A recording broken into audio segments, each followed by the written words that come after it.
Listen to me, please. You're like me, a Homo sapiens, a wise human.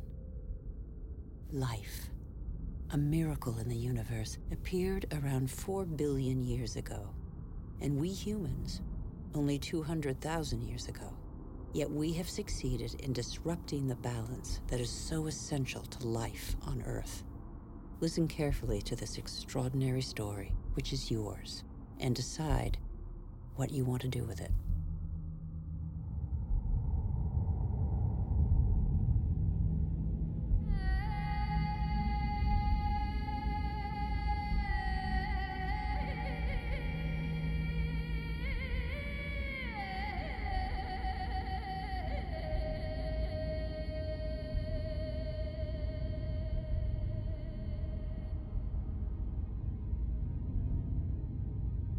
These are traces of our origins.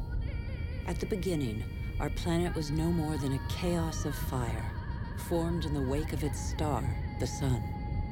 A cloud of agglutinated dust particles, similar to so many similar clusters in the universe. Yet this was where the miracle of life occurred.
Today, life, our life, is just a link in a chain of innumerable living beings that have succeeded one another on Earth over nearly 4 billion years. And even today, new volcanoes continue to sculpt our landscapes. They offer a glimpse of what our Earth was like at its birth. Molten rock surging from the depths, solidifying, cracking, blistering, or spreading in a thin crust, before falling dormant for a time.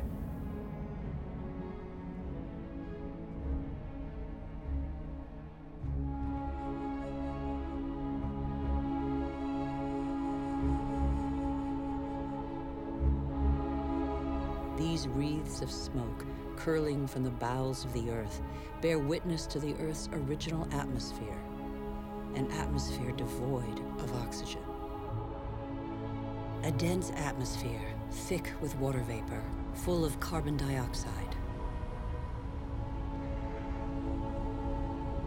A furnace.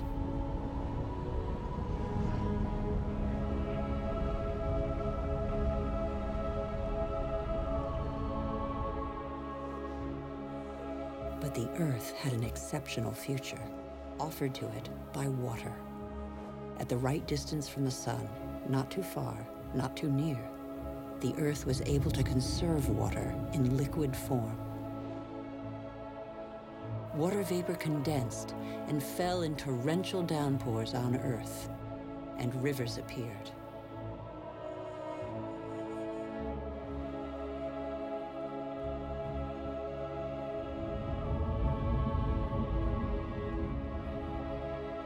The rivers shaped the surface of the Earth, cutting their channels, furrowing out valleys. They ran toward the lowest places on the globe to form the oceans. They tore minerals from the rocks, and gradually the fresh water of the oceans became heavy with salt.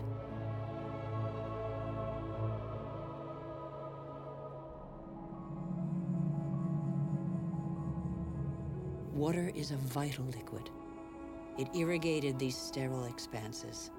The paths it traced are like the veins of a body, the branches of a tree, the vessels of the sap that it brought to the earth.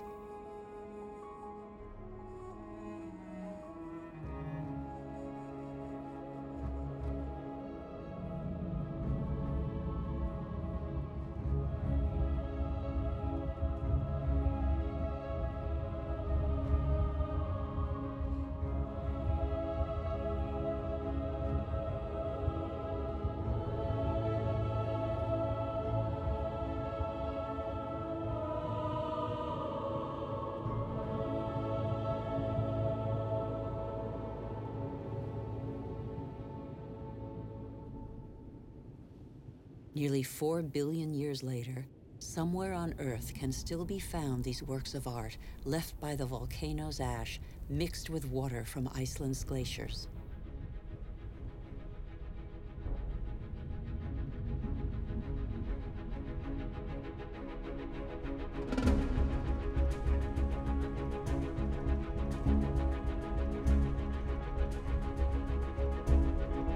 There they are. Matter and water, water and matter. Soft and hard combined, the crucial alliance shared by every life form on our planet.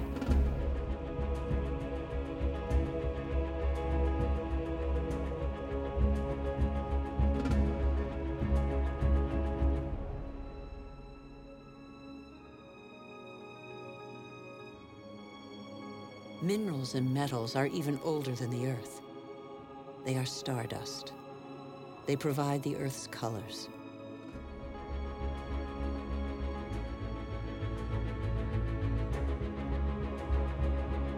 Red from iron, black from carbon, blue from copper, yellow from sulfur.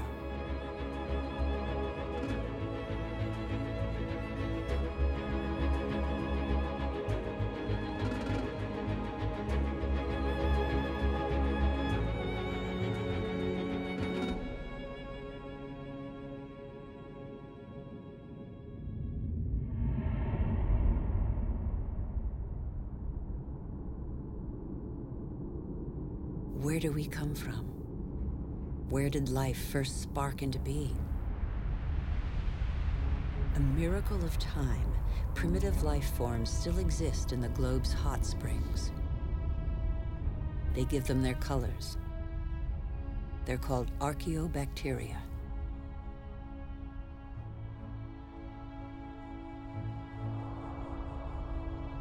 They all feed off the Earth's heat, all except the cyanobacteria, or blue-green algae. They alone have the capacity to turn to the sun to capture its energy.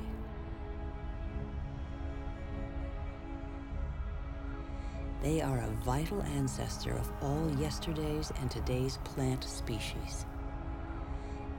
These tiny bacteria and their billions of descendants changed the destiny of our planet.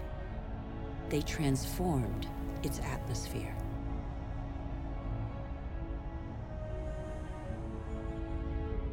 What happened to the carbon that poisoned the atmosphere? It's still here, imprisoned in the Earth's crust. We can read this chapter of the Earth's history nowhere better than on the walls of Colorado's Grand Canyon. They reveal nearly 2 billion years of the Earth's history. Once upon a time, the Grand Canyon was a sea inhabited by microorganisms. They grew their shells by tapping into carbon from the atmosphere dissolved in the ocean. When they died, the shells sank and accumulated on the seabed. These strata are the product of those billions and billions of shells.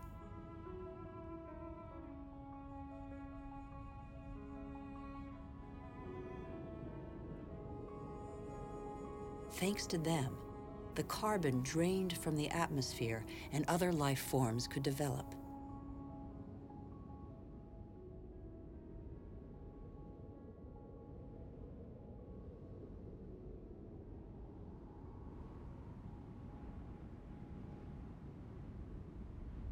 It is life that altered the atmosphere. Plant life fed off the sun's energy, which enabled it to break apart the water molecule and take the oxygen. And oxygen filled the air.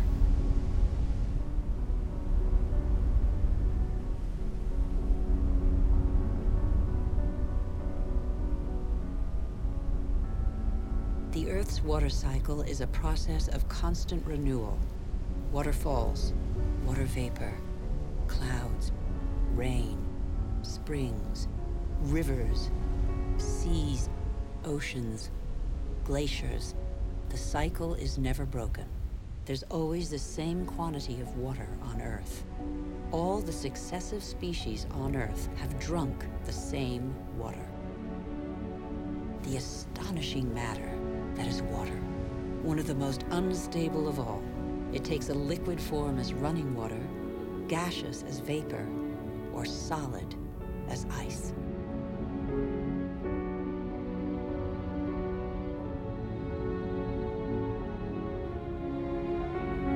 In Siberia, the frozen surfaces of the lakes in winter contain the traces of the forces that water deploys when it freezes. Lighter than water, the ice floats rather than sinking to the bottom. It forms a protective mantle against the cold, under which life can go on.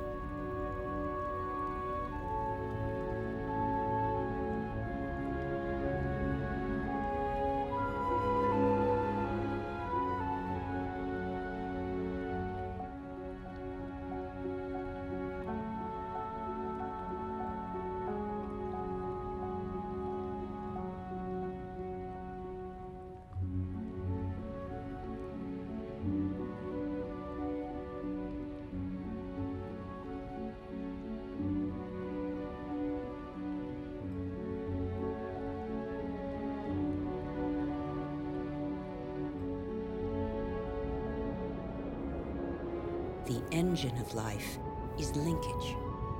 Everything is linked. Nothing is self-sufficient. Water and air are inseparable, united in life and for our life on Earth.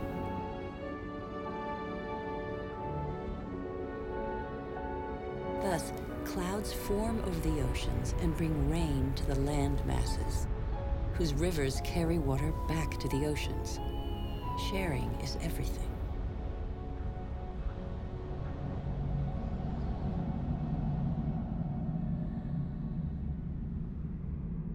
The green expanse peeking through the clouds is the source of oxygen in the air. 70% of this gas, without which our lungs cannot function, comes from the algae that tint the surface of the oceans. Our Earth relies on a balance in which every being has a role to play and exists only through the existence of another being. A subtle, fragile harmony that is easily shattered. Thus, corals are born from the marriage of algae and shells. The Great Barrier Reef, off the coast of Australia, stretches over 350,000 square kilometers and is home to 1,500 species of fish, 4,000 species of mollusks, and 400 species of coral. The equilibrium of every ocean depends on these corals.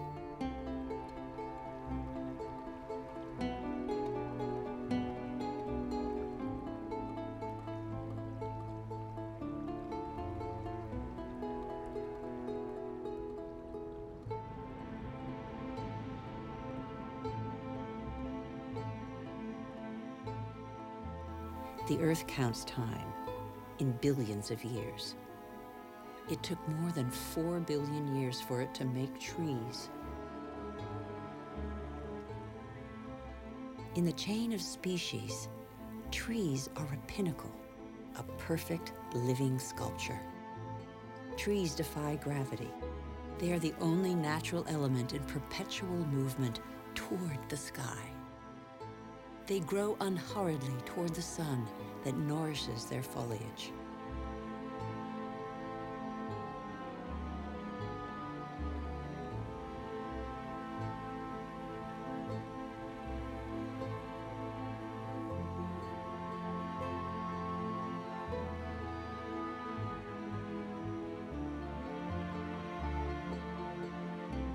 They have inherited from those minuscule cyanobacteria the power to capture light's energy. They store it and feed off it, turning it into wood and leaves, which then decompose into a mixture of water, mineral, vegetable, and living matter. And so, gradually, the soils that are indispensable to life are formed.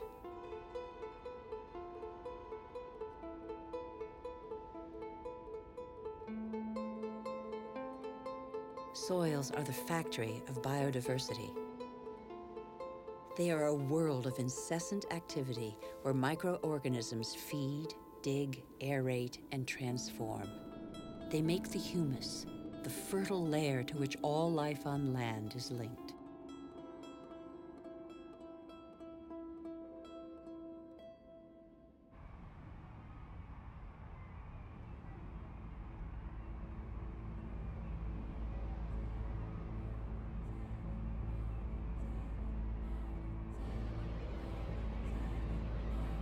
What do we know about life on Earth?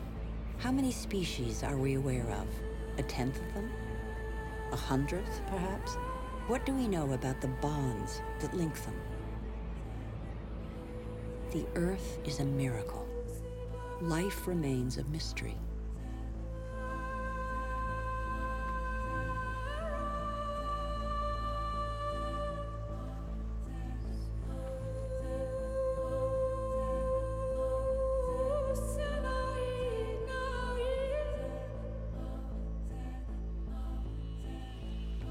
Families of animals form, united by customs and rituals that survive today.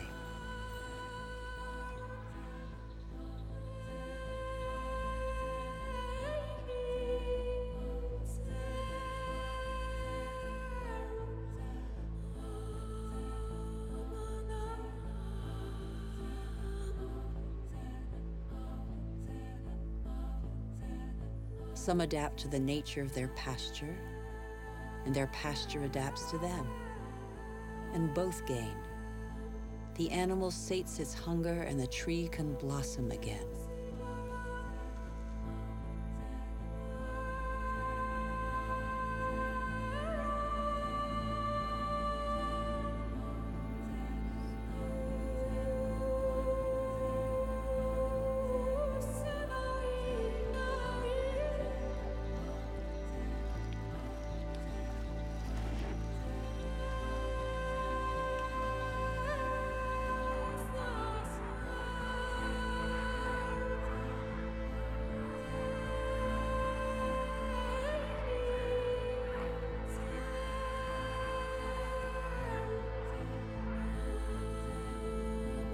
In the great adventure of life on Earth, every species has a role to play. Every species has its place.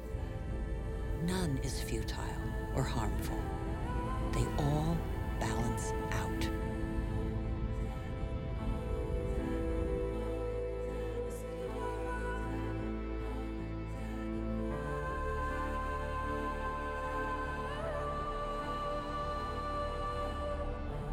And that's where you, Homo sapiens, wise human, enter the story. You benefit from a fabulous 4-billion-year-old legacy bequeathed by the Earth.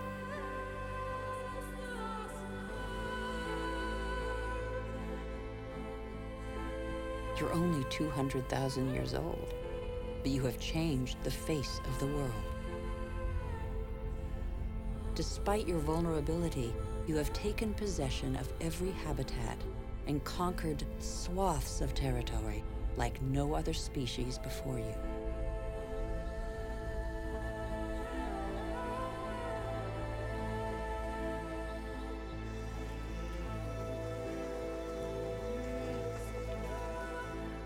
After 180,000 nomadic years, and thanks to a more clement climate, humans settled down. They no longer depended on hunting for survival. They chose to live in wet environments that abounded in fish, game, and wild plants. There where land, water, and life combine.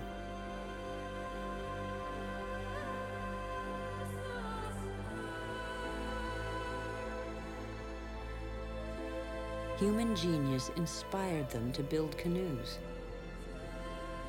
an invention that opened up new horizons and turned humans into navigators.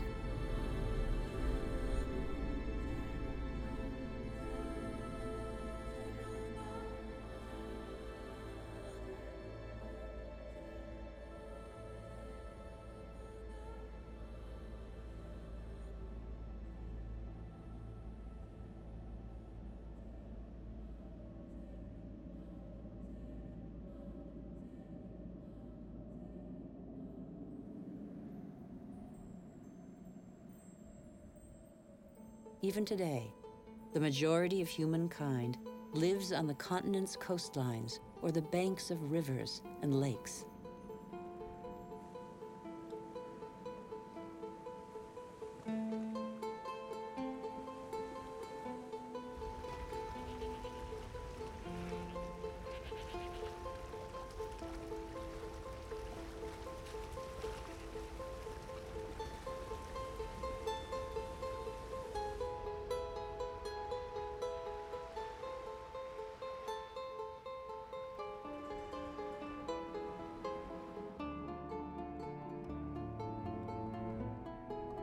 The first towns grew up less than 600 years ago. It was a considerable leap in human history. Why towns? Because they allowed humans to defend themselves more easily. They became social beings, meeting and sharing knowledge and crafts, blending their similarities and differences. In a word, they became civilized.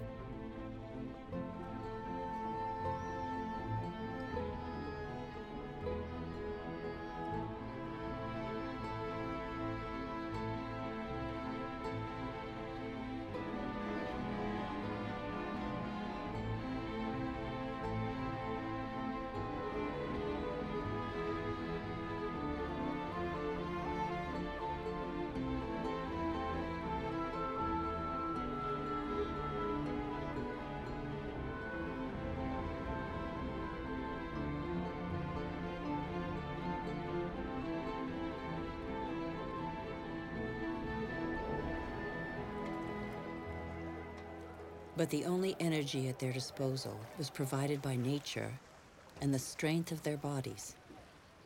It was the story of humankind for thousands of years. It still is for one person in 4, over 1.5 billion human beings, more than the combined population of all the wealthy nations.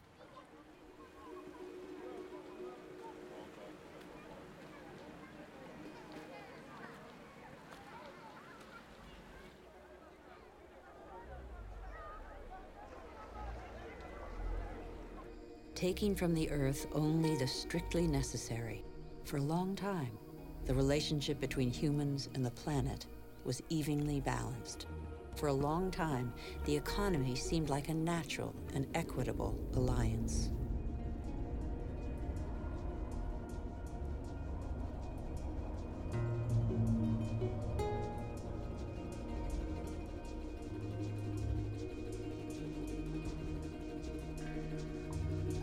But life expectancy is short, and hard labor takes its toll.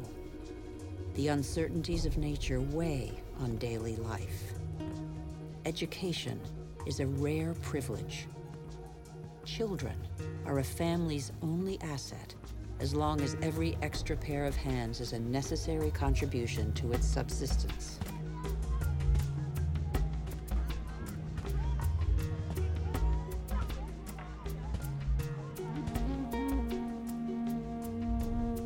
The earth feeds people, clothes them, and provides for their daily needs. Everything comes from the earth.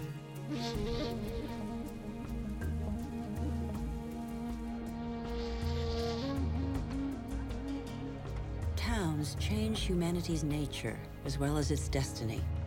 The farmer becomes a craftsman, trader, or peddler.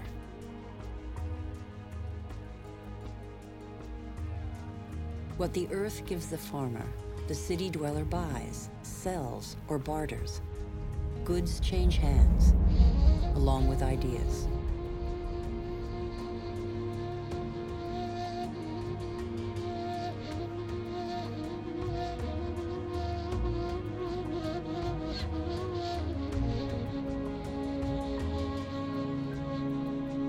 Humanity's genius is to have always had a sense of its weakness.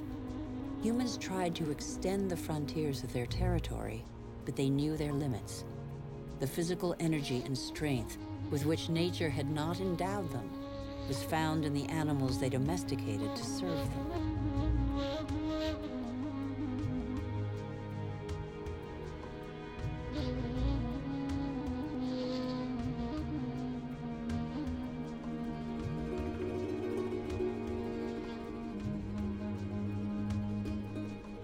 But how can you conquer the world on an empty stomach? The invention of agriculture transformed the future of the wild animals scavenging for food that were humankind. Agriculture turned their history on end. Agriculture was their first great revolution. Developed barely 8,000 to 10,000 years ago, it changed their relationship to nature.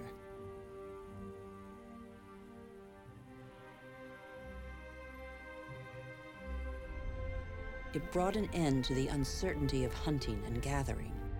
It resulted in the first surpluses and gave birth to cities and civilizations.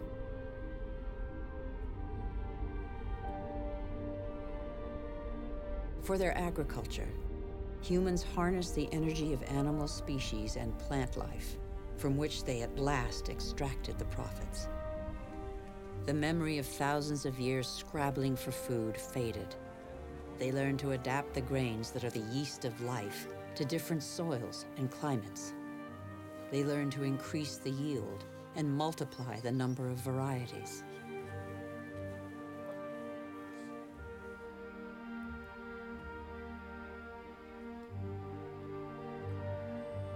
Like every species on Earth, the principal daily concern of all humans is to feed themselves and their family.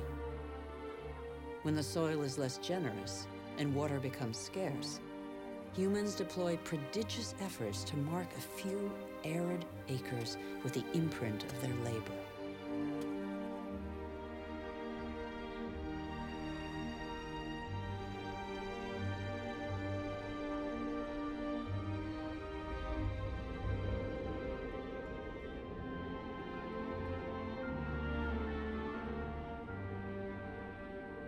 Humans shape the land with the patience and devotion that the earth demands in an almost sacrificial ritual performed over and over.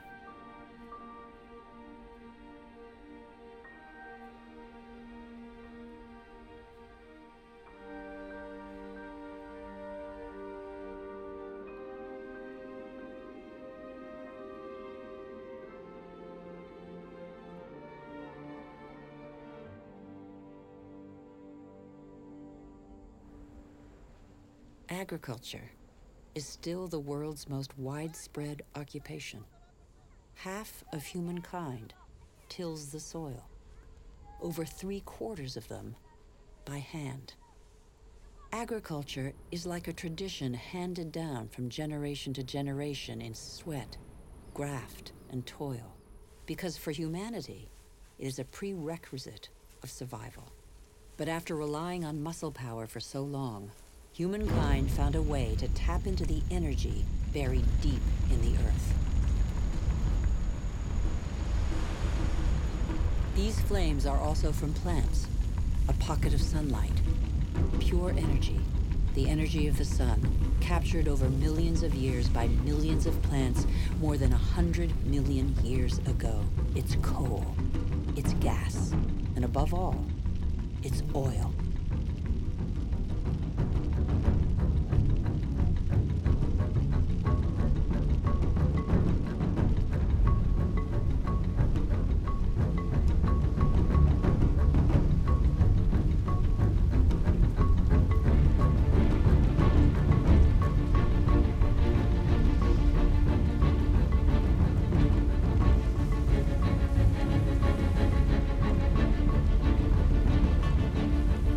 Pocket of sunlight freed humans from their toil on the land.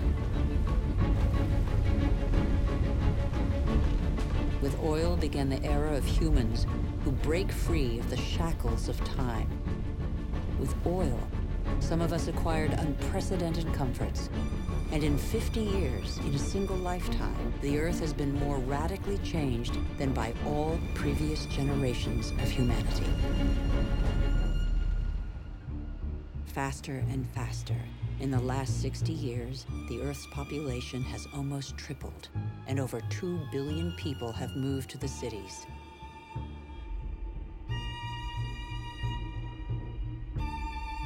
Faster and faster. Shenzhen in China, with its hundreds of skyscrapers and millions of inhabitants, was just a small fishing village barely 40 years ago.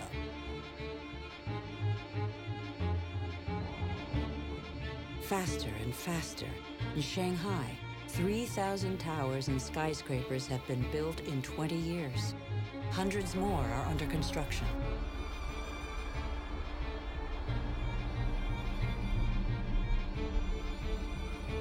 Today, over half of the world's 7 billion inhabitants live in cities.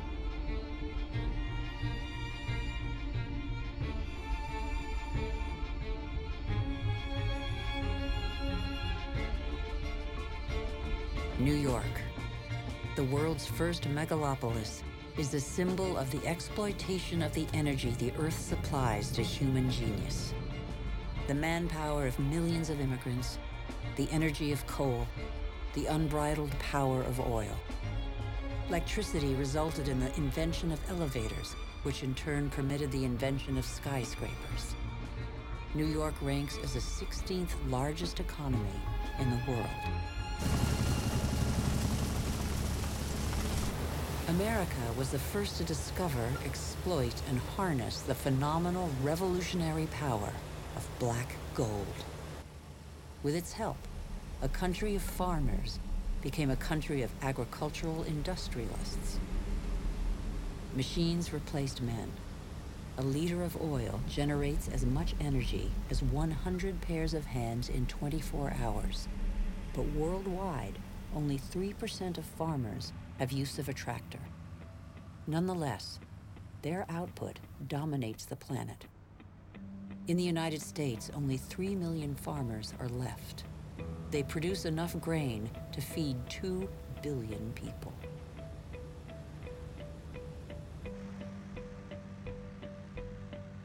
But most of that grain is not used to feed people. Here, and in all other industrialized nations, it's transformed into livestock feed or biofuels.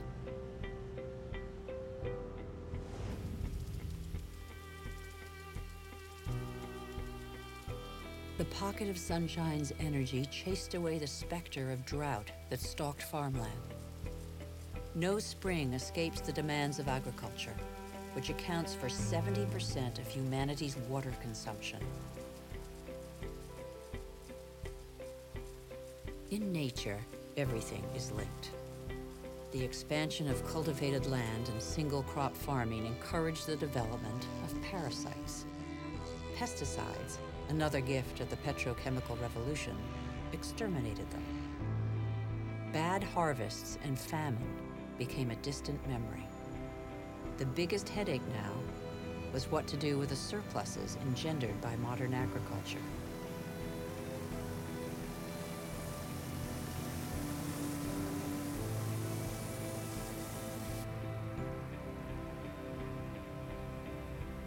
But toxic pesticides seeped into the air, soil, plants, animals, rivers, and oceans. They penetrated the heart of cells similar to the mother cell that is shared by all forms of life. Are they harmful to the humans that they released from hunger? These farmers, in their yellow protective suits, probably have a good idea.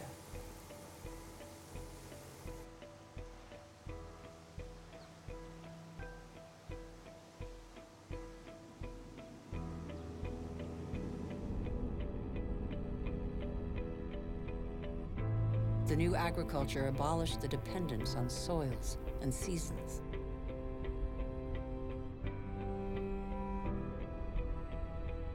Fertilizers produced unprecedented results on plots of land thus far ignored.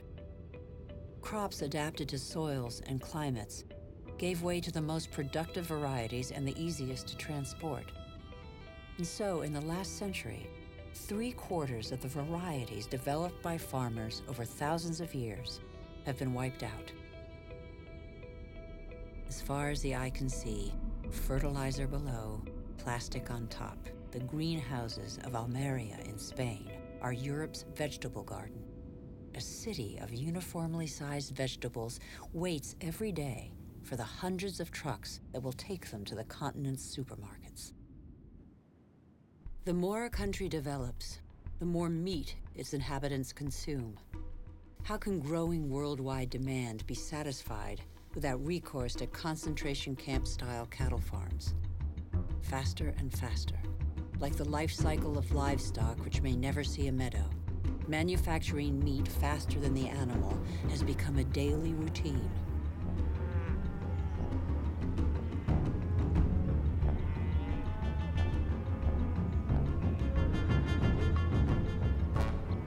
In these vast food lots trampled by millions of cattle, not a blade of grass grows. A fleet of trucks from every corner of the country brings in tons of grain, soy meal, and protein-rich granules that will become tons of meat. The result is that it takes 100 liters of water to produce 1 kilogram of potatoes, 4,000 for 1 kilo of rice, and 13,000 for 1 kilo of beef, not to mention the oil guzzled in the production process and transport.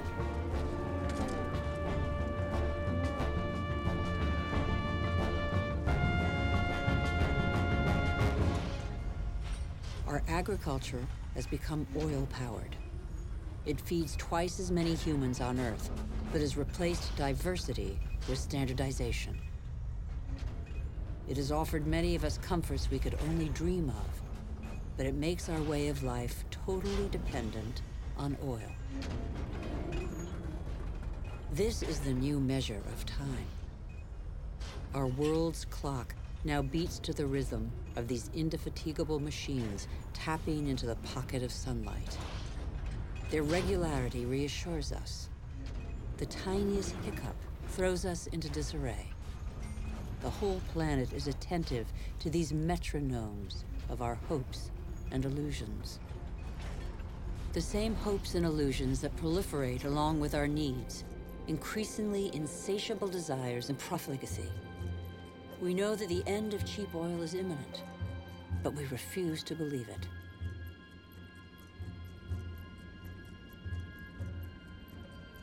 For many of us, the American dream is embodied by a legendary name, Los Angeles. In this city that stretches over 100 kilometers, the number of cars is almost equal to the number of inhabitants.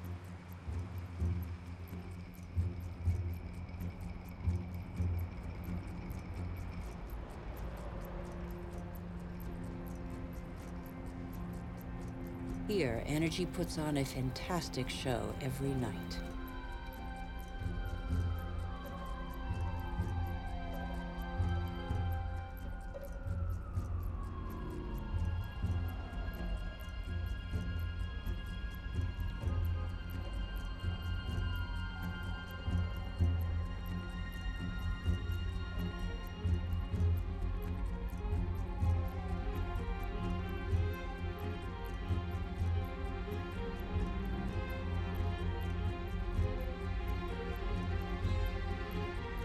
The days seem to be no more than the pale reflection of nights that turn the city into a starry sky. Faster and faster, distances are no longer counted in miles, but in minutes. The automobile shapes new suburbs where every home is a castle, a safe distance from the asphyxiated city centers, and where neat rows of houses huddle round dead-end streets. The model of a lucky few countries has become a universal dream preached by televisions all over the world.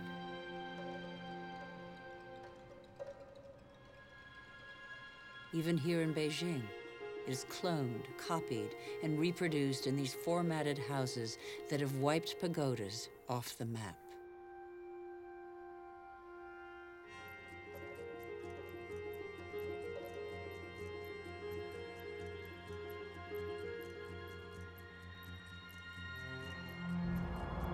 the automobile has become the symbol of comfort and progress.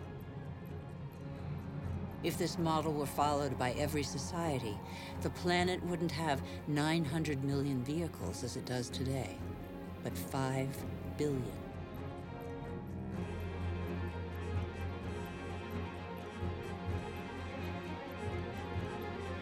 Faster and faster. The more the world develops, the greater its thirst for energy. Everywhere, machines dig, bore, and rip from the Earth the pieces of stars buried in its depths since its creation. Minerals.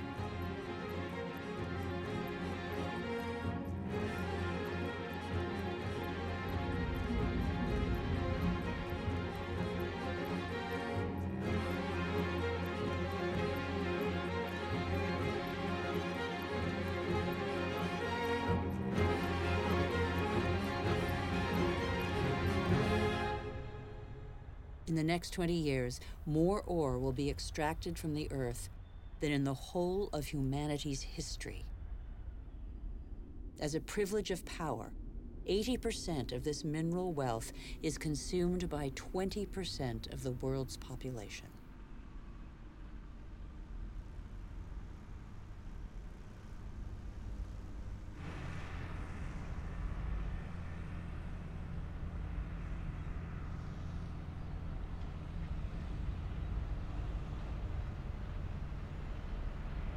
Before the end of this century, excessive mining will have exhausted nearly all the planet's reserves.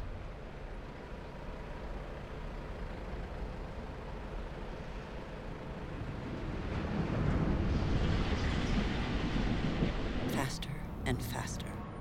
Shipyards churn out oil tankers, container ships, and gas tankers to cater for the demands of globalized industrial production.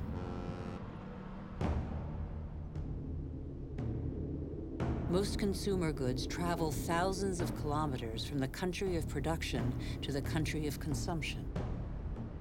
Since 1950, the volume of international trade has increased 20 times over.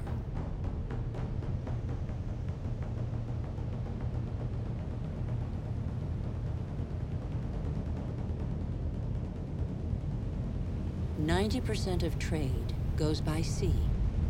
500 million containers are transported every year, headed for the world's major hubs of consumption, such as Dubai. Dubai is one of the biggest construction sites in the world, a country where the impossible becomes possible, building artificial islands in the sea, for example.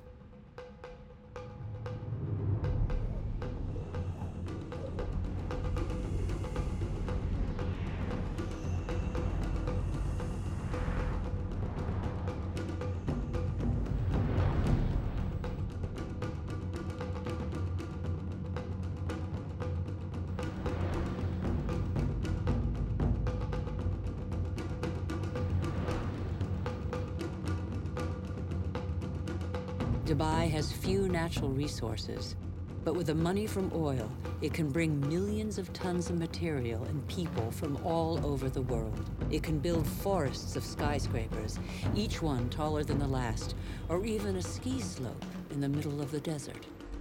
Dubai has no farmland, but it can import food. Dubai has no water, but it can afford to expend immense amounts of energy to desalinate seawater and build the highest skyscrapers in the world. Dubai has endless sun, but no solar panels. It is the city of more is more, where the wildest dreams become reality. Dubai is a sort of culmination of the Western model, with its 800-meter-high totem to total modernity that never fails to amaze the world. Excessive? Perhaps.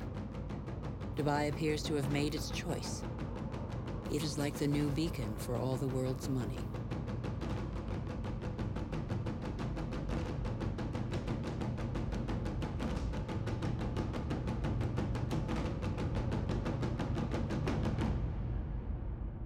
Nothing seems further removed from nature than Dubai, although nothing depends on nature more than Dubai.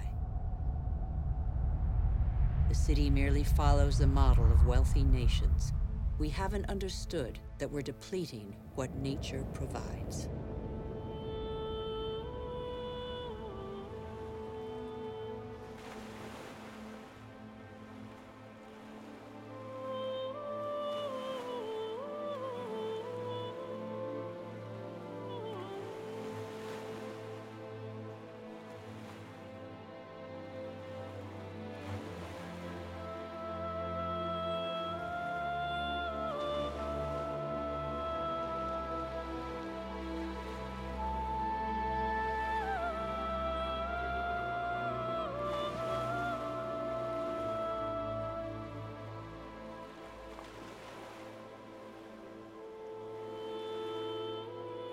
What do we know of the marine world of which we see only the surface and which covers 3/4 of the planet?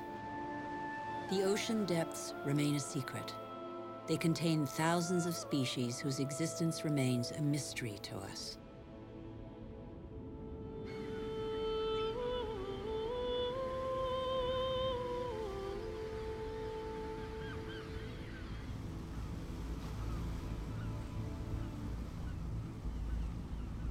Since 1950, fishing catches have increased 5-fold, from 18 to 100 million metric tons a year. Thousands of factory ships are emptying the oceans.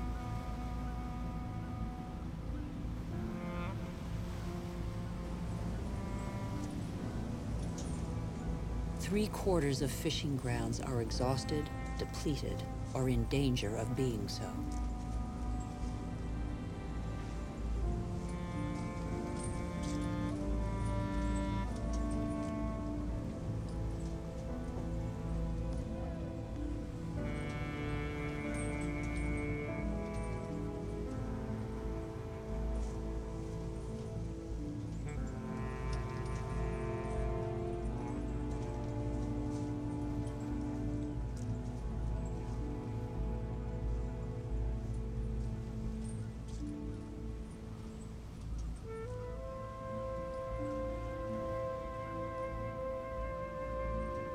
Most large fish have been fished out of existence since they have no time to reproduce. We are destroying the cycle of a life that was given to us.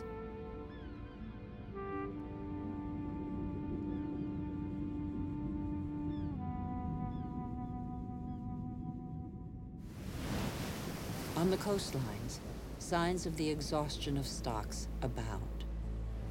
First sign, colonies of sea mammals are getting smaller. Made vulnerable by urbanization of the coasts and pollution, they now face a new threat: famine. In their unequal battle against industrial fishing fleets, they can't find enough fish to feed their young.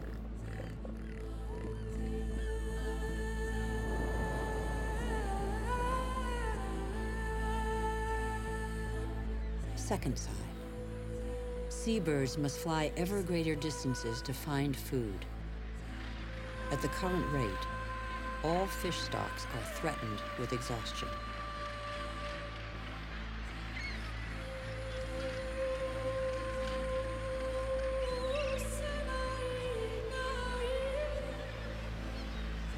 In Dakar, traditional net fishing boomed in the years of plenty, but today, fish stocks are dwindling.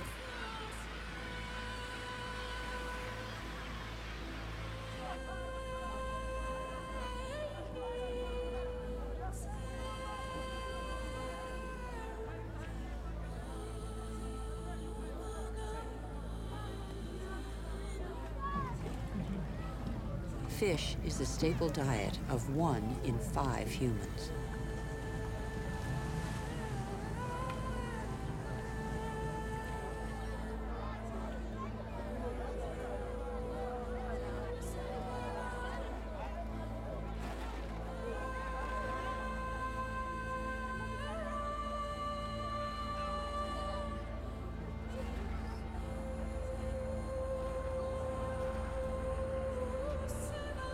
Can we envision the inconceivable? Abandoned boats, seas devoid of fish.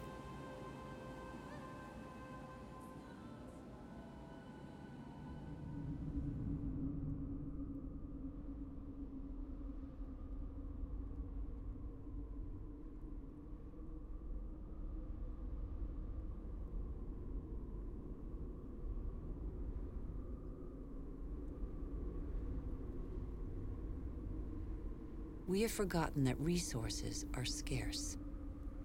500 million humans live in the world's desert lands, more than the combined population of Europe.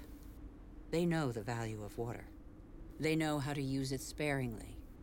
Here, they depend on wells replenished by fossil water, which accumulated underground in the days when it rained on these deserts, 25,000 years ago.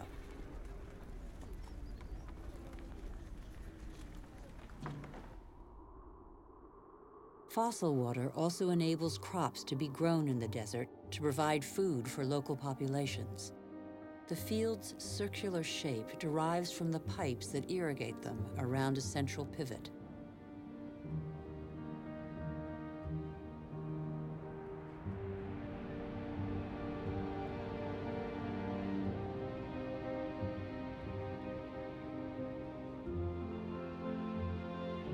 But there is a heavy price to pay. Fossil water is a non-renewable resource.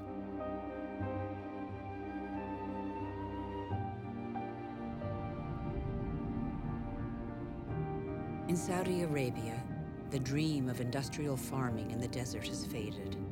As if on a parchment map, the light spots on this patchwork show abandoned plots. The irrigation equipment is still there, the energy to pump water also. But the fossil water reserves are severely depleted.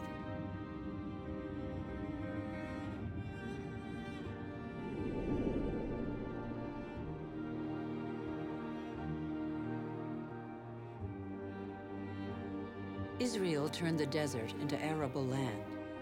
Even though these hothouses are now irrigated drop by drop, water consumption continues to increase along with exports.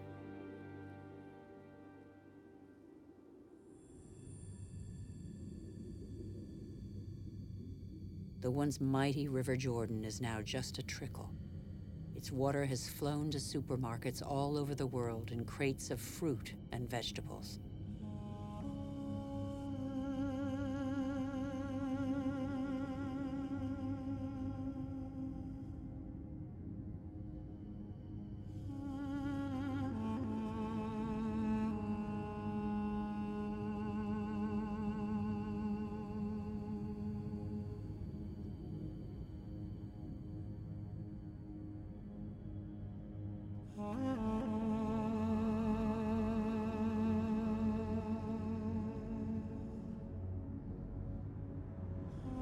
The Jordan's fate is not unique. Across the planet, one major river in 10 no longer flows into the sea for several months of the year.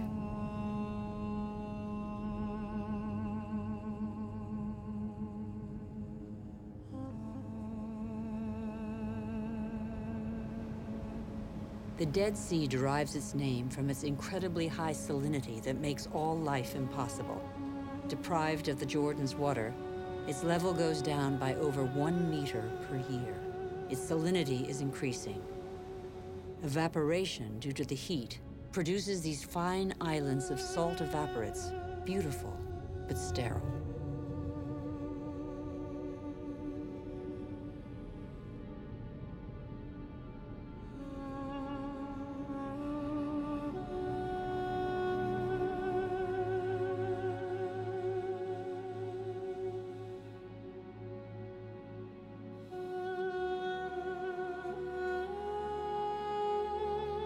In Rajasthan, India, Udaipur is a miracle of water. The city was made possible by a system of dams and channels that created an artificial lake. For its architects, was water so precious that they dedicated a palace to it?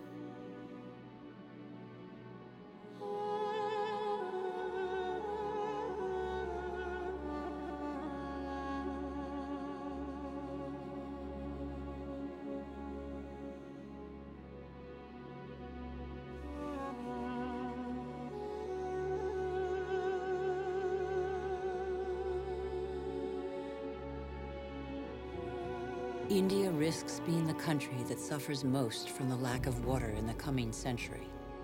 Massive irrigation has fed the growing population, and in the last 50 years, 21 million wells have been dug. The victory over famine has a downside, however. In many parts of the country, the drill has to sink ever deeper to hit water. In western India, 30% of wells have been abandoned.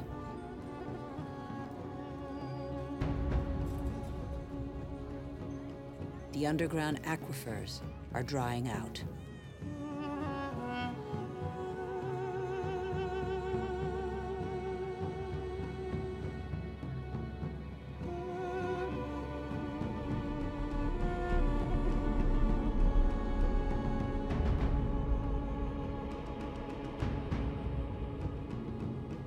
Vast reservoirs will catch the monsoon rains to replenish the aquifers.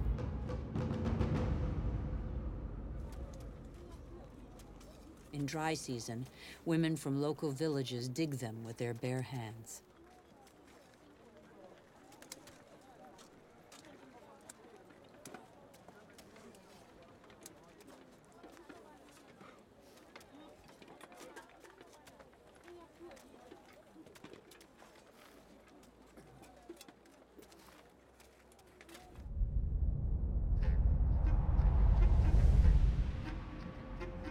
Thousands of kilometers away, 800 to 1,000 liters of water are consumed per person per day. Las Vegas was built out of the desert. Millions of people live there. Thousands more arrive every month. The inhabitants of Las Vegas are among the biggest consumers of water in the world.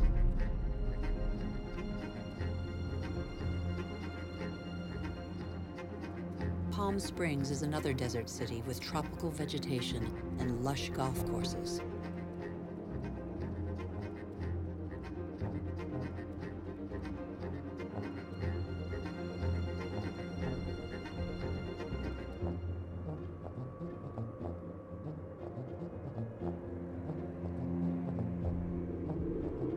How long can this mirage continue to prosper?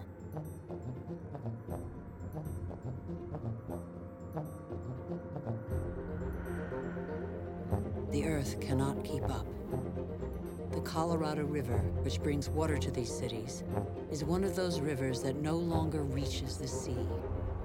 Even more alarmingly, its flow is diminishing its source. Water levels in the catchment lakes along its course are plummeting. Lake Powell took 17 years to reach high water mark. Its level is now half of that. Water shortages could affect nearly 2 billion people before 2025. Yet water is still abundant in unspoiled regions of the planet. The wetlands.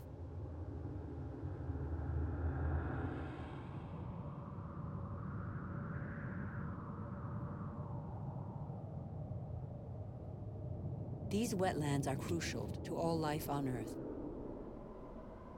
They represent 6% of the planet. Marshes are sponges that regulate the flow of water. They absorb it in the wet season and release it in the dry season.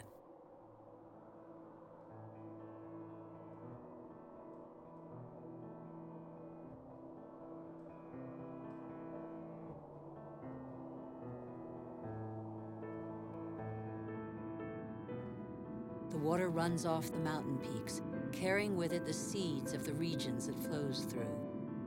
This process gives birth to unique landscapes where the diversity of species is unequaled in its richness.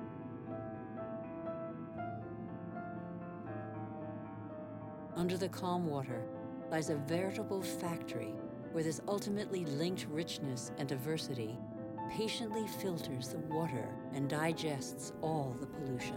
Marshes are indispensable environments for the regeneration and purification of water.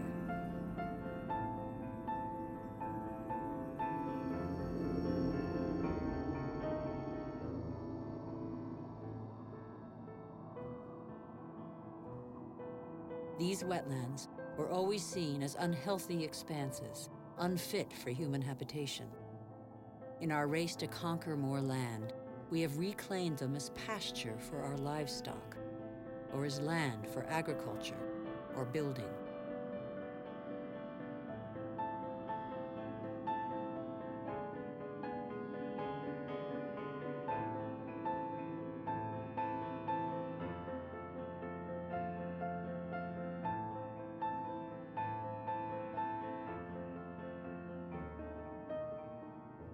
In the last century, half of the world's marshes were drained. We know neither their richness nor their role.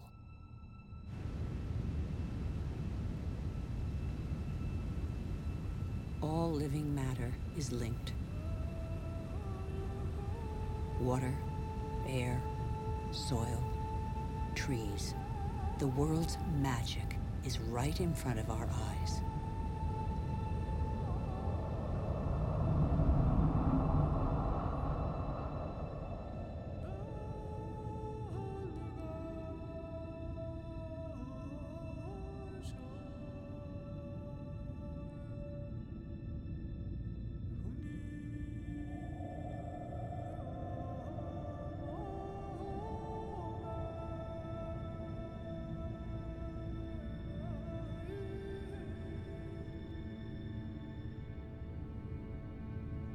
Trees breathe groundwater into the atmosphere as light mist.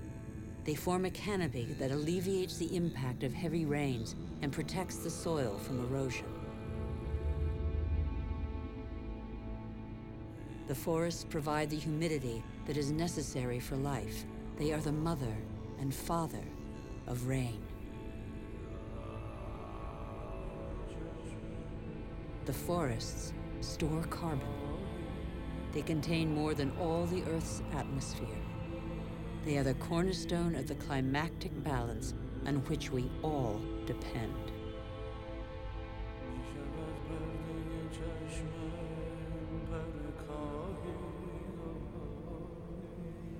Trees provide a habitat for 3/4 of the planet's biodiversity. That is to say, of all life on Earth. Every year, we discover new species we had no idea existed. Insects, birds, mammals.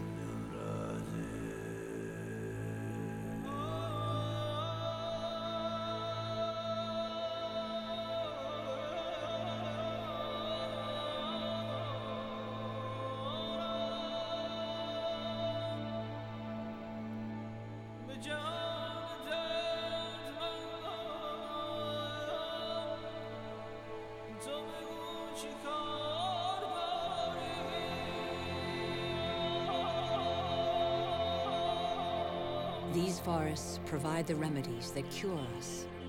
The substances secreted by these plants can be recognized by our bodies. Our cells talk the same language. We are of the same family.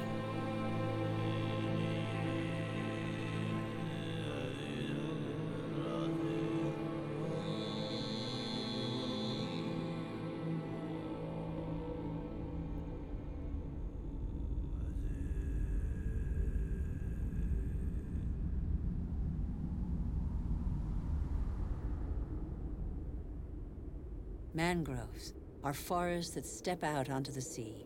Like coral reefs, they are a nursery for the oceans. Their roots entwine and form a shelter for the fish and mollusks that come to breed. Mangroves protect the coast from hurricanes, tidal waves, and erosion by the sea. Whole peoples depend on them. Yet, they were reduced by half during the 20th century. One of the reasons for the ongoing disaster is these shrimp farms installed on the mangroves' rich waters. Ventilators aerate pools full of antibiotics to prevent the asphyxiation of the shrimps, not that of the mangroves.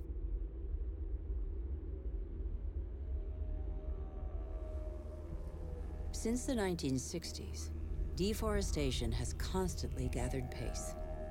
Every year, 13 million hectares of tropical forest, an area the size of Illinois, disappear in smoke and as lumber.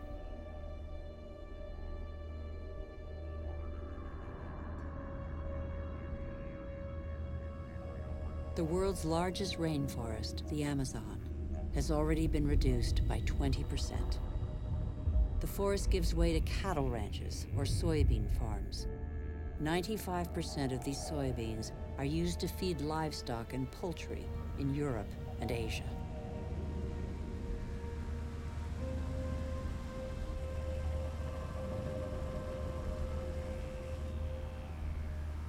And so, a forest is turned into meat.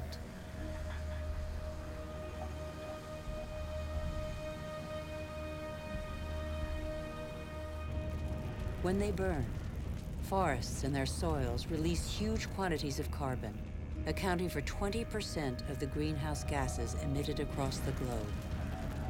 Deforestation is one of the principal causes of global warming.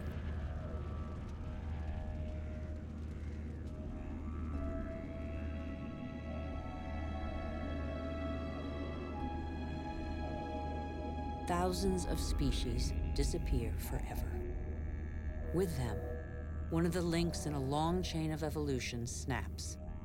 The intelligence of the living matter from which they came is lost forever.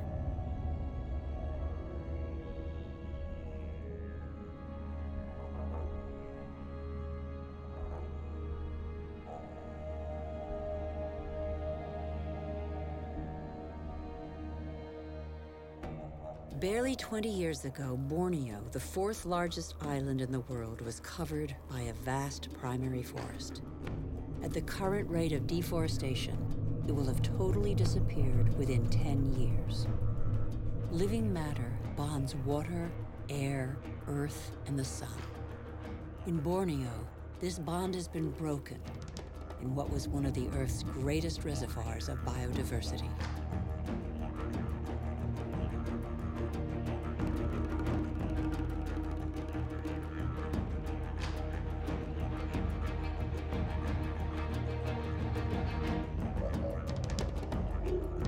This catastrophe was provoked by the decision to produce palm oil, the most consumed oil in the world, on Borneo. Palm oil not only caters to our growing demand for food, but also cosmetics, detergents, and increasingly, alternative fuels.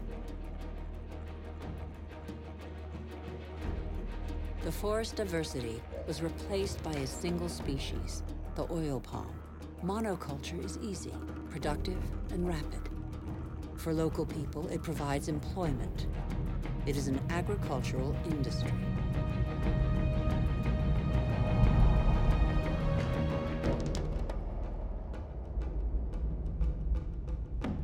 Another example of massive deforestation is the eucalyptus.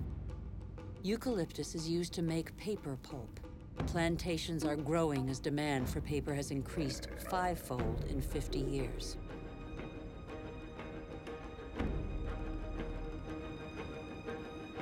Monocultures of trees are gaining ground all over the world. But a monoculture is not a forest.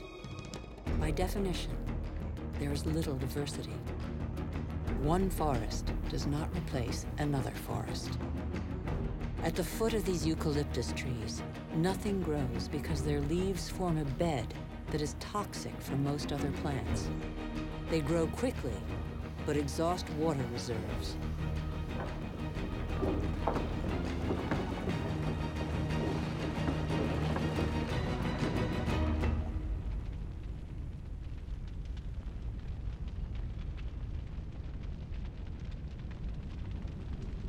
Soybeans, palm oil, eucalyptus trees.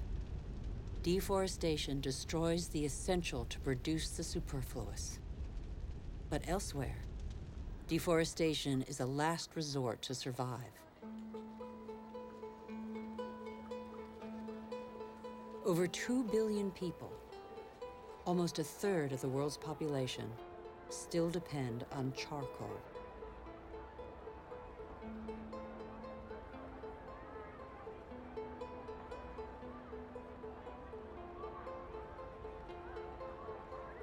In Haiti, one of the world's poorest countries, charcoal is one of the population's main consumables. Once the pearl of the Caribbean, Haiti can no longer feed its population without foreign aid.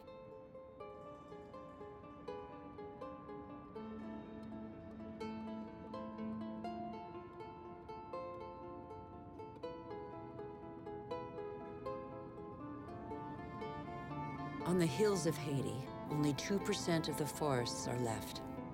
Stripped bare, the soil no longer absorbs the rainwater.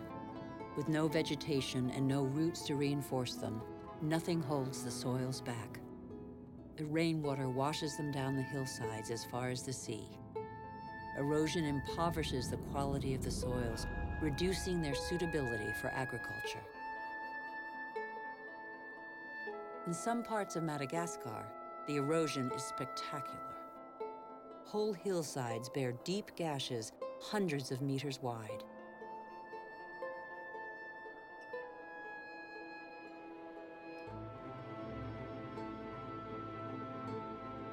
Thin and fragile, soil is made by living matter. With erosion, the fine layer of humus, which took thousands of years to form, disappears.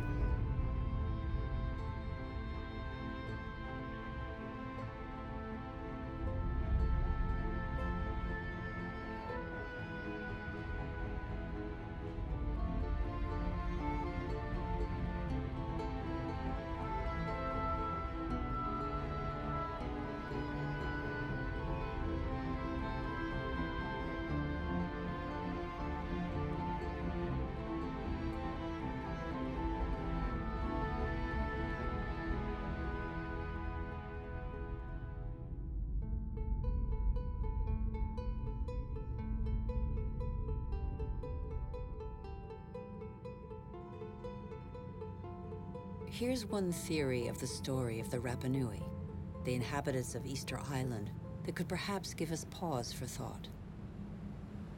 Living on the most isolated island in the world, the Rapa Nui exploited their resources until there was nothing left. Their civilization did not survive. On these lands stood the highest palm trees in the world. They have disappeared. The Rapa Nui chopped them all down for lumber. They then had to face widespread soil erosion. The Rapa Nui could no longer go fishing. There were no trees to build canoes. And yet the Rapa Nui formed one of the most brilliant civilizations in the Pacific. Innovative farmers, sculptors, exceptional navigators. They were caught in the vice of overpopulation and dwindling resources. They experienced social unrest, revolts, and famine. Many did not survive the cataclysm.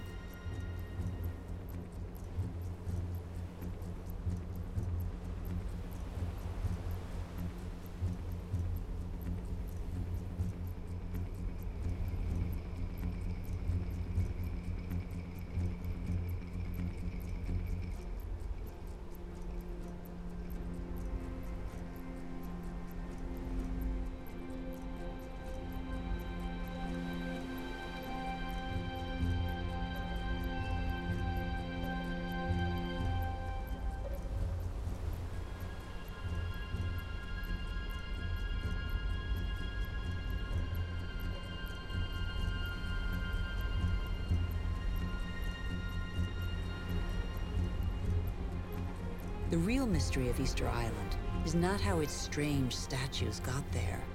We know now. It's why the Rapa Nui didn't react in time.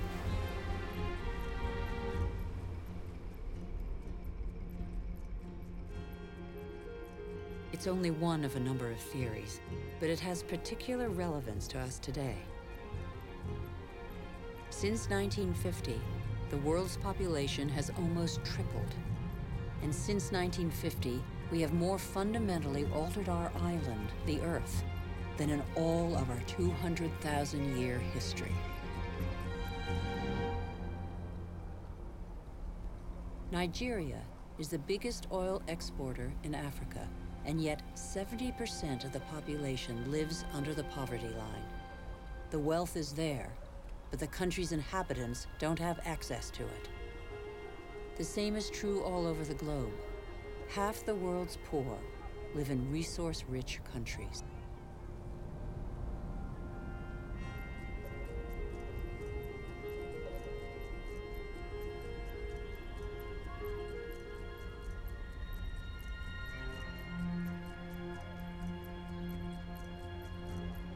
Our mode of development has not fulfilled its promises.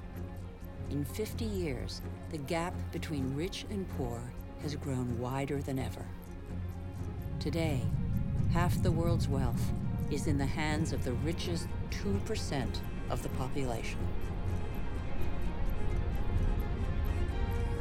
Can such disparities be maintained? They're the cause of population movements whose scale we have yet to fully realize. The city of Lagos had a population of 700,000 in 1960. That will rise to 16 million by 2025.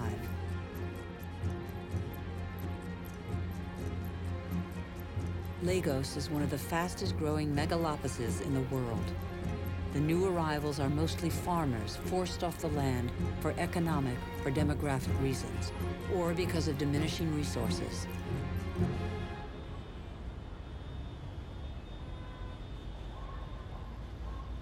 This is a radically new type of urban growth driven by the urge to survive rather than to prosper.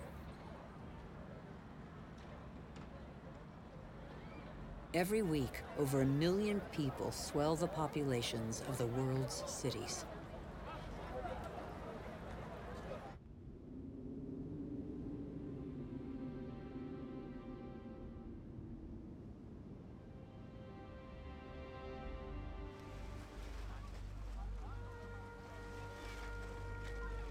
One human being in 6 now lives in a precarious, unhealthy, overpopulated environment without access to daily necessities such as water, sanitation, or electricity.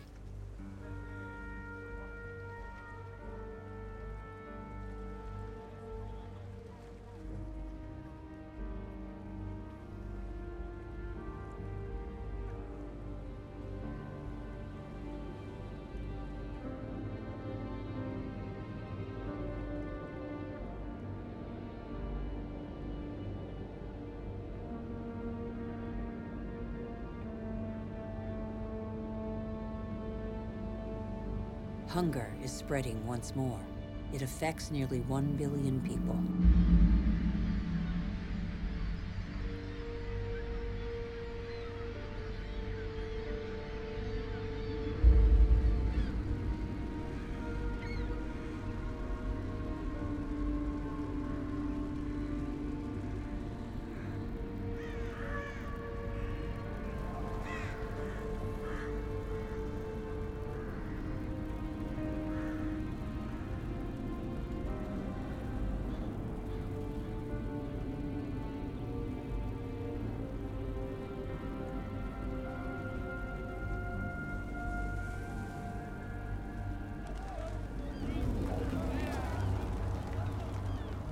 All over the planet, the poorest scrabble to survive on scraps, while we continue to dig for resources that we can no longer live without. We look farther and farther afield, in previously unspoilt territory, and in regions that are increasingly difficult to exploit.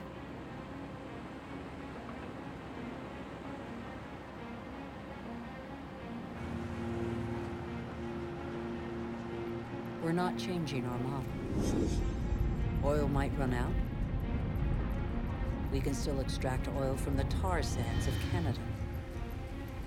The biggest trucks in the world move thousands of tons of sand. The process of heating and separating bitumen from the sand requires millions of cubic meters of water. Colossal amounts of energy are needed. The pollution is catastrophic. The most urgent priority, apparently, is to pick every pocket of sunlight.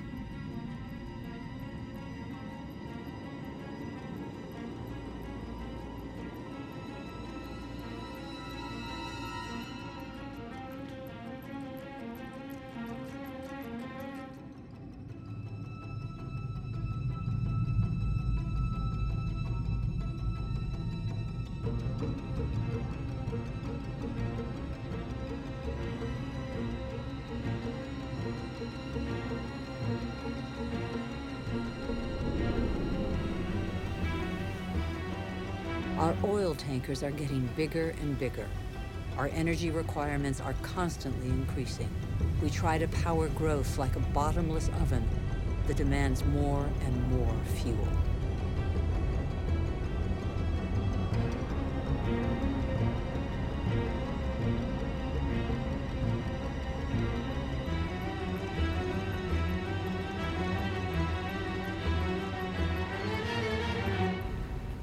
It's all about carbon.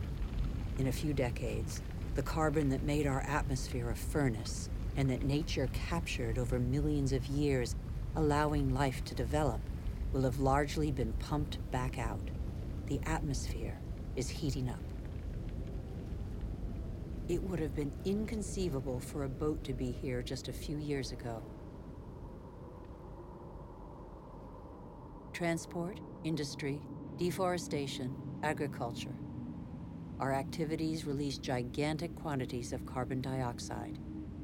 Without realizing it, molecule by molecule, we have upset the Earth's climatic balance.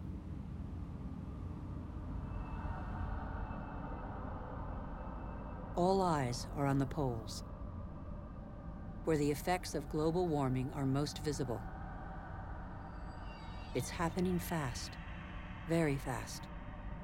The Northwest Passage that connects America, Europe, and Asia via the pole is opening up. The Arctic ice cap is melting.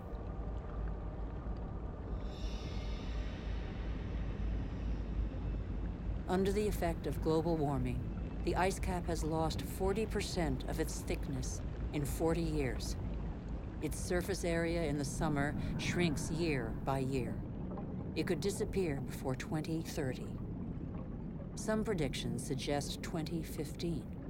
Soon these waters will be free of ice several summer months a year.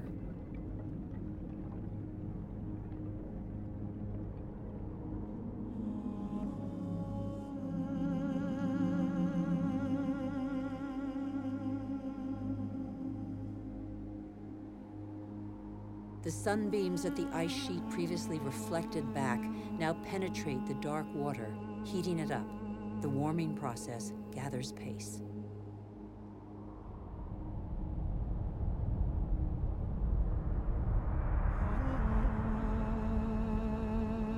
This ice contains the records of our planet. The concentration of carbon dioxide hasn't been so high for several 100,000 years. Humanity has never lived in an atmosphere like this.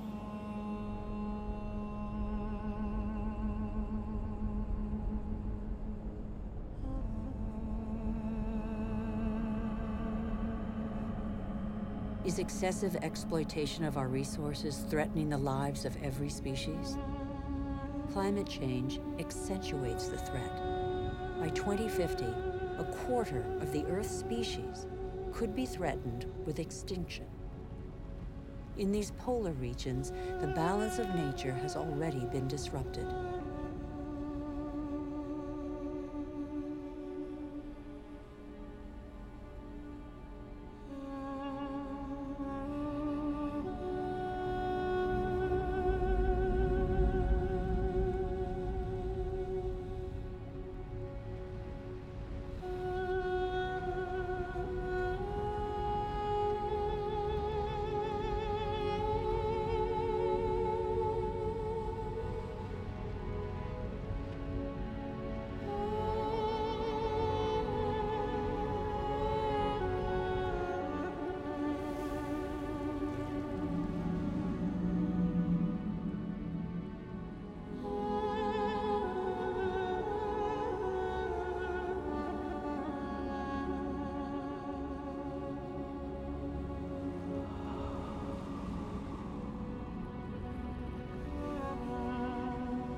Off the coast of Greenland, there are more and more icebergs.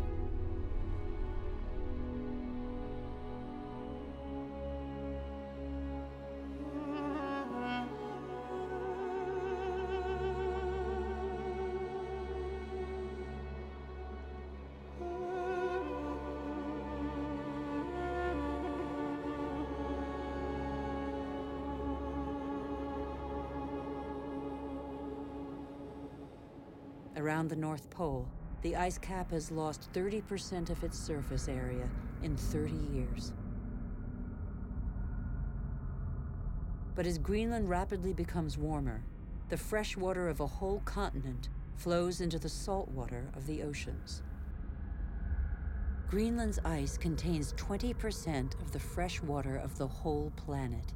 If it melts, sea levels will rise by nearly 7 meters.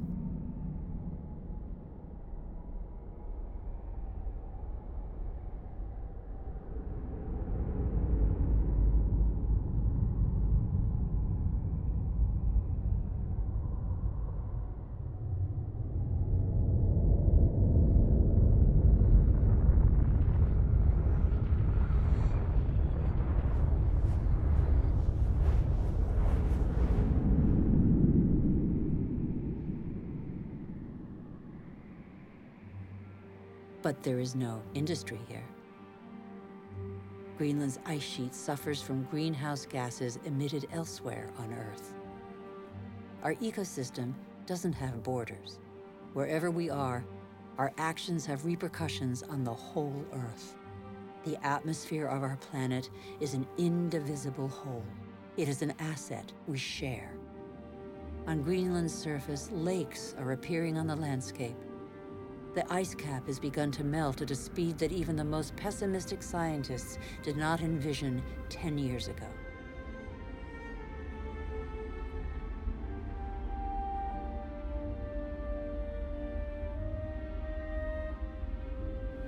More and more of these glacier-fed rivers are merging together and burrowing through the surface.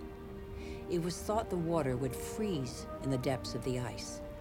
On the contrary, it flows under the ice, carrying the ice sheet into the sea, where it breaks into icebergs.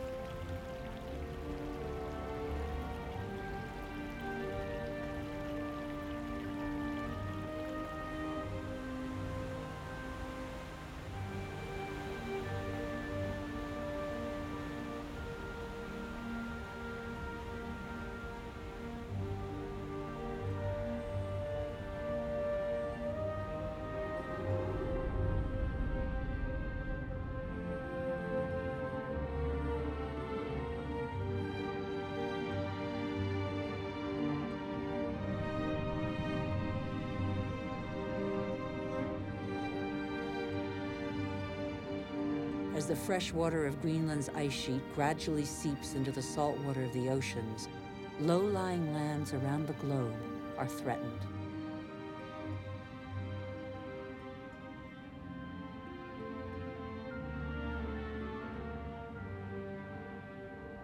Sea levels are rising. Water expanding as it gets warmer caused, in the 20th century alone, a rise of 20 centimeters. Everything becomes unstable. Coral reefs, for example, are extremely sensitive to the slightest change in water temperature. 30% have disappeared. They are an essential link in the chain of species.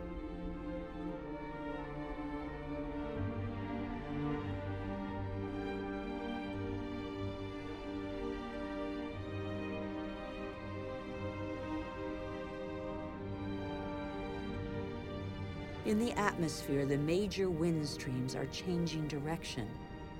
Rain cycles are altered. The geography of climates is modified. The inhabitants of low-lying islands here in the Maldives, for example, are on the front line. They are increasingly concerned. Some are already looking for new, more hospitable lands.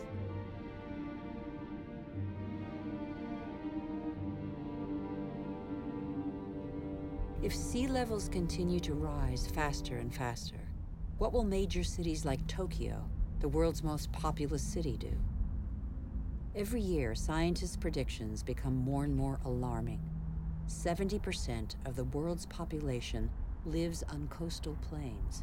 11 of the 15 biggest cities stand on a coastline or river estuary. As the seas rise, salt will invade the water table, depriving inhabitants of drinking water.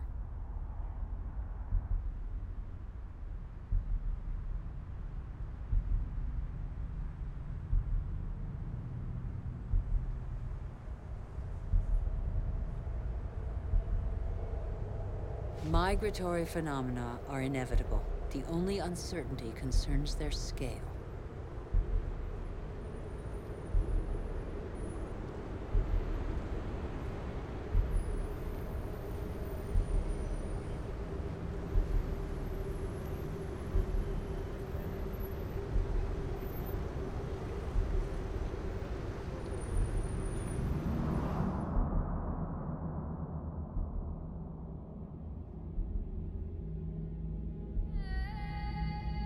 In Africa, Mount Kilimanjaro is unrecognizable. 80% of its glaciers have disappeared. In summer, the rivers no longer flow. Local peoples are affected by the lack of water. Even on the world's highest peaks, in the heart of the Himalayas, eternal snows and glaciers are receding. Yet these glaciers play an essential role in the water cycle. They trap the water from the monsoons as ice and release it in the summer when the snow melts.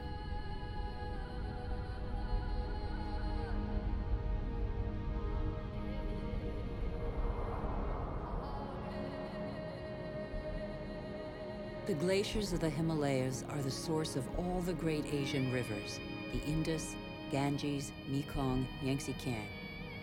2 billion people depend on them for drinking water and to irrigate their crops, as in Bangladesh.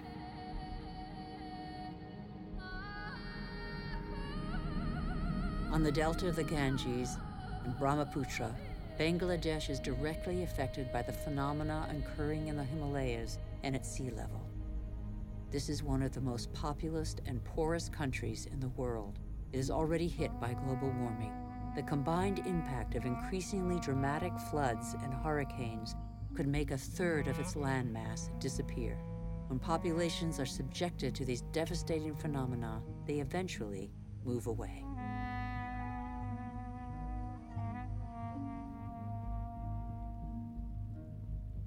Wealthy countries will not be spared. Droughts are occurring all over the planet. In Australia, half of farmland is already affected.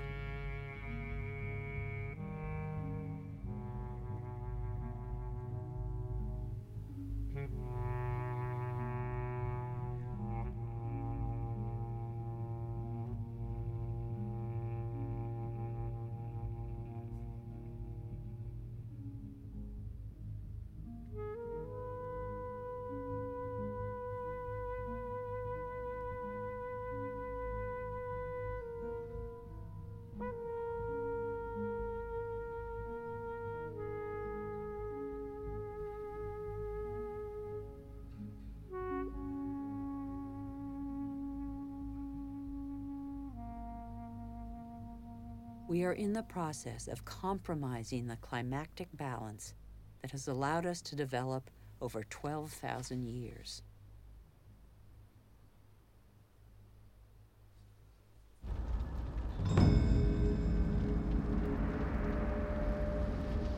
More and more wildfires encroach on major cities. In turn, they exacerbate global warming. As the trees burn, they release carbon dioxide. The system that controls our climate has been severely disrupted.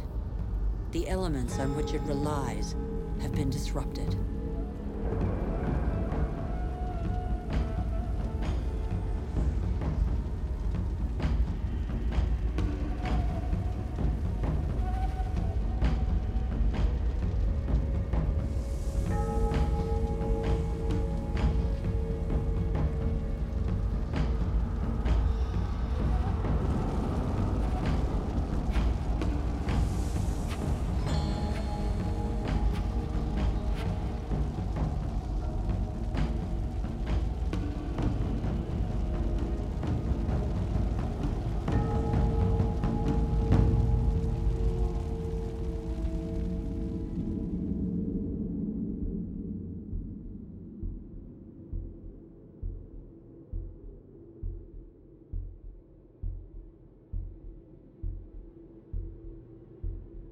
The clock of climate change is ticking in these magnificent landscapes.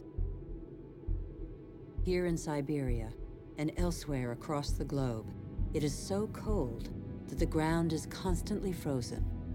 It's known as permafrost.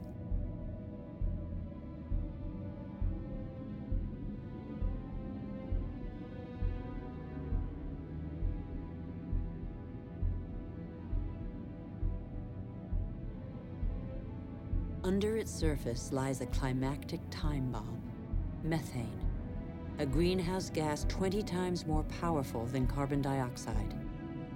If the permafrost melts, the methane released would cause the greenhouse effect to race out of control with consequences no one can predict. We would literally be in unknown territory.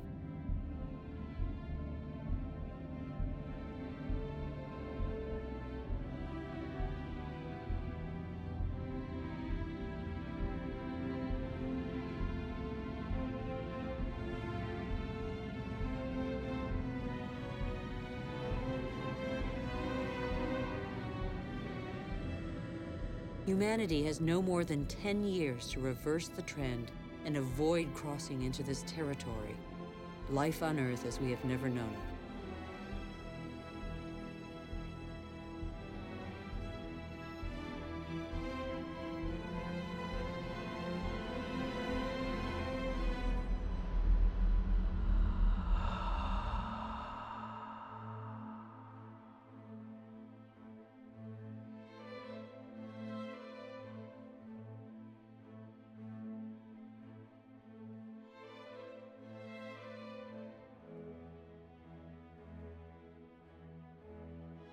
We have created phenomena we cannot control.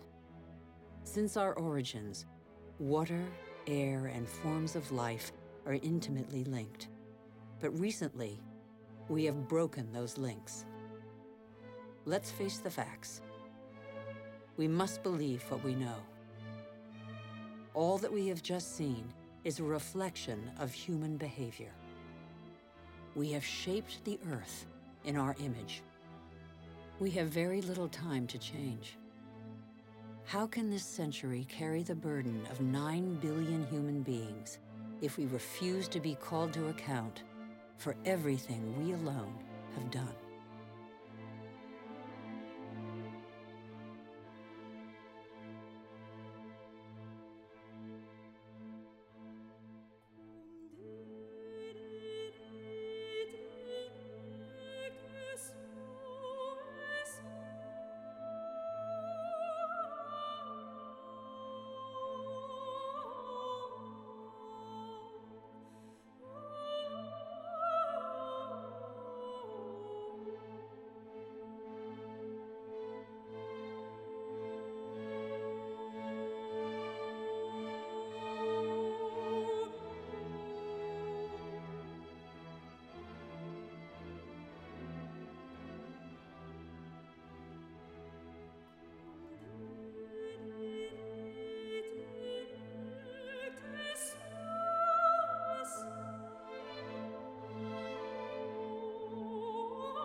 The cost of our actions is high.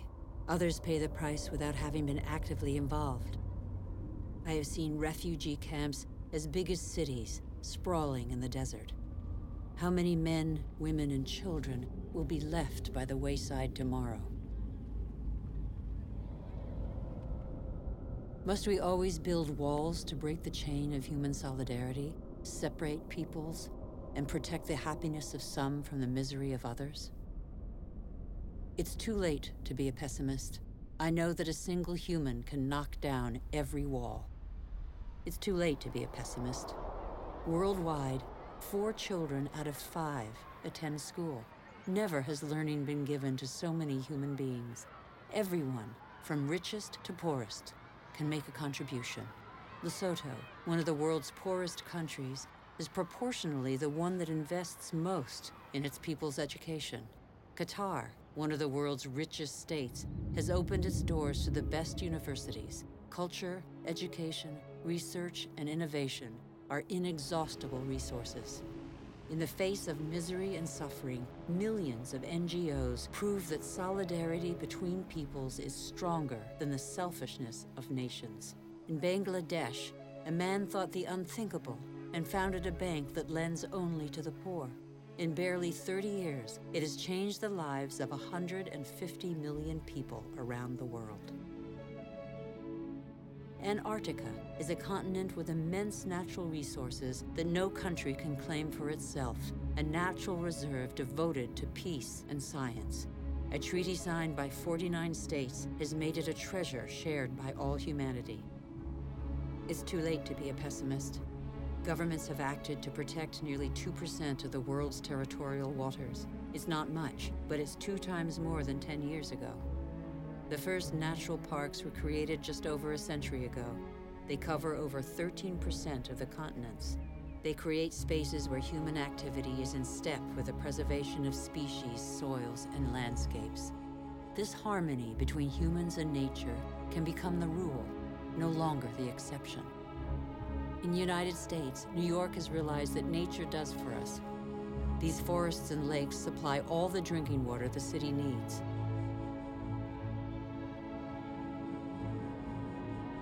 In South Korea, the forests have been devastated by war.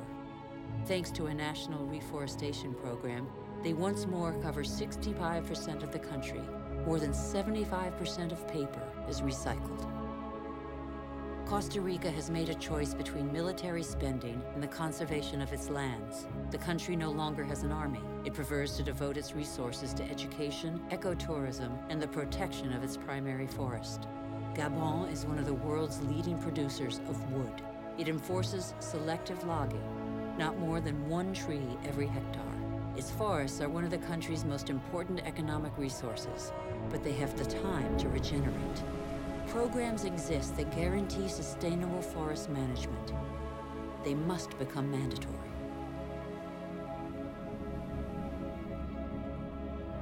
For consumers and producers, justice is an opportunity to be seized. When trade is fair, when both buyer and seller benefit, everybody can prosper and earn a decent living.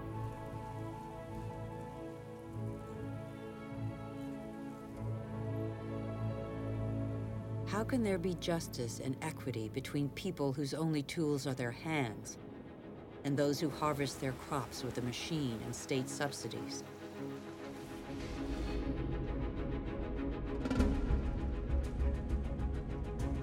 Let's be responsible consumers. Think about what we buy. It's too late to be a pessimist. I've seen agriculture on a human scale. It can feed the whole planet if meat production doesn't take the food out of people's mouths. I have seen fishermen who take care what they catch and care for the riches of the ocean. I have seen houses producing their own energy. 5,000 people live in the world's first ever eco-friendly district in Freiburg, Germany. Other cities partner the project. Mumbai is the 1,000th to join them. The governments of New Zealand, Iceland, Austria, Sweden, and other nations have made the development of renewable energy sources a top priority. I know that 80% of the energy we consume comes from fossil energy sources. Every week, 2 new coal-fired generating plants are built in China alone. But I have also seen, in Denmark, a prototype of a coal-fired plant that releases its carbon into the soil rather than the air. A solution for the future? Nobody knows yet.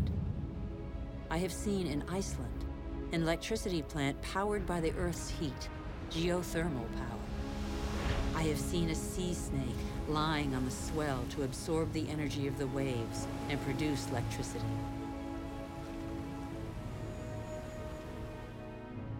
I have seen wind farms off the coast of Denmark that produce 20% of the country's electricity. The USA, China, India, Germany, and Spain are the biggest investors in renewable energy. They have already created over 2.5 million jobs. Where on earth doesn't the wind blow? I have seen desert expanses baking in the sun. Everything on Earth is linked, and the Earth is linked to the sun, its original energy source. Can humans not imitate plants and capture its energy? In 1 hour, the sun gives the Earth the same amount of energy as that consumed by all humanity in 1 year. As long as the Earth exists, the sun's energy will be inexhaustible. All we have to do is stop drilling the Earth and start looking to the sky. All we have to do is learn to cultivate the sun. All these experiments are only examples, but they testify to a new awareness. They lay down markers for a new human adventure based on moderation, intelligence, and sharing.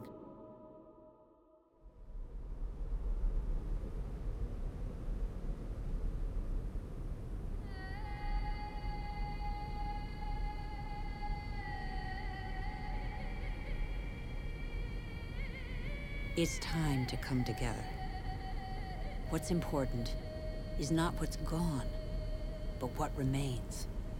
We still have half the world's forests, thousands of rivers, lakes, and glaciers, and thousands of thriving species. We know that the solutions are there today. We all have the power to change. So what are we waiting for?